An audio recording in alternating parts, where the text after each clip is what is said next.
जय श्री राम। आप सभी राम भक्तों का, हनुमान भक्तों का हम हार्दिक स्वागत और हार्दिक अभिनंदन करते हैं। भगवान श्री राम और माता सीता और लक्ष्मण वनवास में हैं और पंचवटी में वो कुटिया बना के रह रहे हैं। वहाँ पर स्वर्ण मृग का प्रवेश होता है। मारीच जो कि रावण का मामा है, वो हिरण का रूप धर करके, स्वर्ण मृग का रूप धर करके माता सीता को रिझा रहा है। पंचवटी कुटिया के आसपास विचरता है और माता सीता इस विचित्र मृग को देख करके उसके पीछे जाती हैं और भगवान राम से अनुग्रह करती हैं कि इस मृग की चर्म जो है वो मुझे चाहिए। तो भगवान राम सीता जी को समझाते हैं कि इस तरीके का मृग नहीं होता, ये जरूर कोई माया है। लेकिन माता सीता जब ज़्यादा ही उनसे कहती हैं तो भगवान राम लक्ष्मण से कहते हैं कि मैं अभी इस मृग को मार करके अभी आता हूँ, तुम माता सीता की रक्षा में रहना। तो कुटिया को लक्ष्मण के हाथ सौंप करके और माता सीता की सुरक्षा को लक्ष्मण के हाथों में सौंप करके भगवान राम उस मृग के पीछे चले जाते हैं।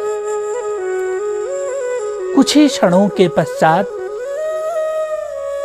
एक आवाज आती है, हाय लक्ष्मण सीते। इस तरीके की जब सीता माँ के कानों में ऐसे वचन सुनती हैं तो उनको लगता है कि भगवान राम किसी संकट में हैं।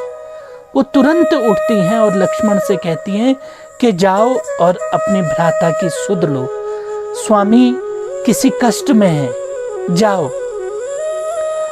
लक्ष्मण सोचते हैं कि भगवान राम तो किसी कष्ट में हो ही नहीं सकते, आखिर माता उनको कोई कष्ट नहीं आ सकता, वो अपनी रक्षा स्वयं कर सकते हैं, वो इतने सक्षम हैं।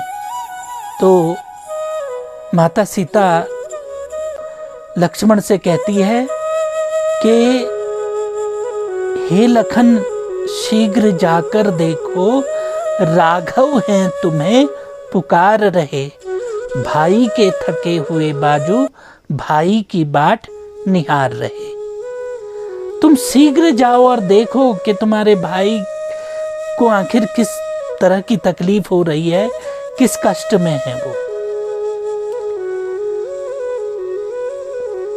तो लक्ष्मण माता सीता को समझाते हैं, लेकिन माता सीता नहीं मानती और कहती हैं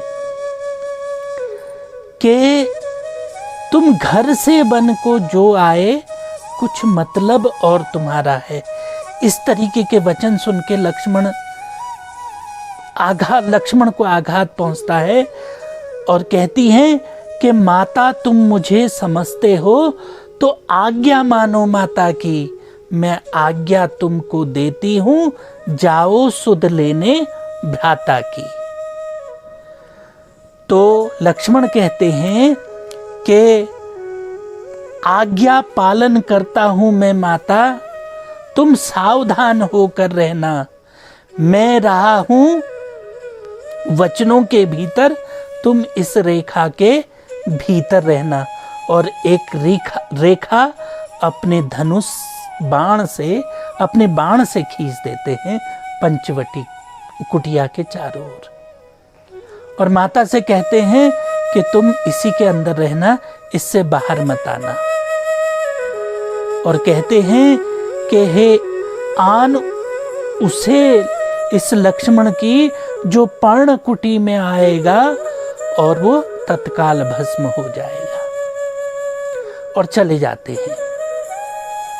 इतने में रावण साधु का भेष धारण करके वहां पे आता है और भिक्षा की याचना करता है।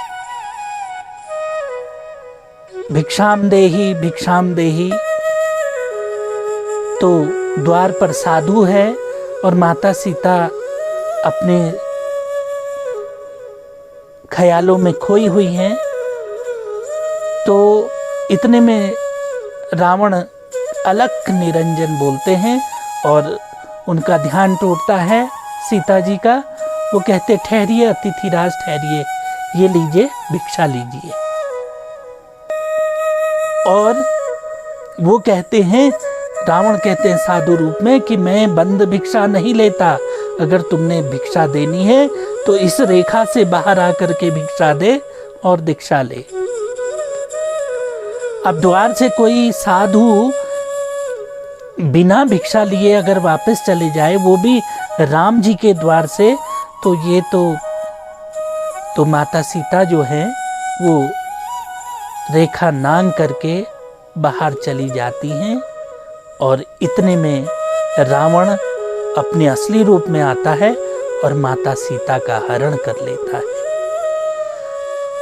माता सीता चीखती हैं, चिल्लाती हैं, लेकिन कोई मदद के लिए नहीं आता। और रावण माता सीता को अपने साथ पुष्पक विमान में बैठाता है और लंका की ओर चल देता है।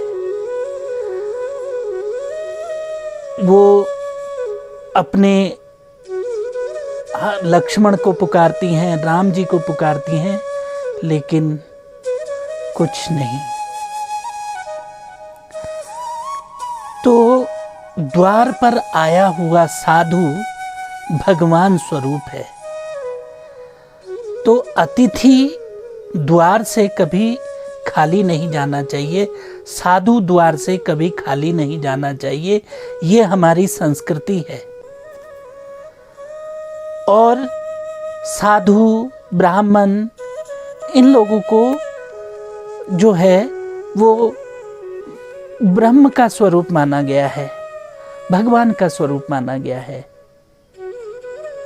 अब रावण ने जो किया वो छल से किया और उसको फिर अंत में उसको उसका परिणाम भी भुगतना पड़ा, अपने प्राणों का बलिदान दे करके। तो आज के लिए बस इतना ही, और फिर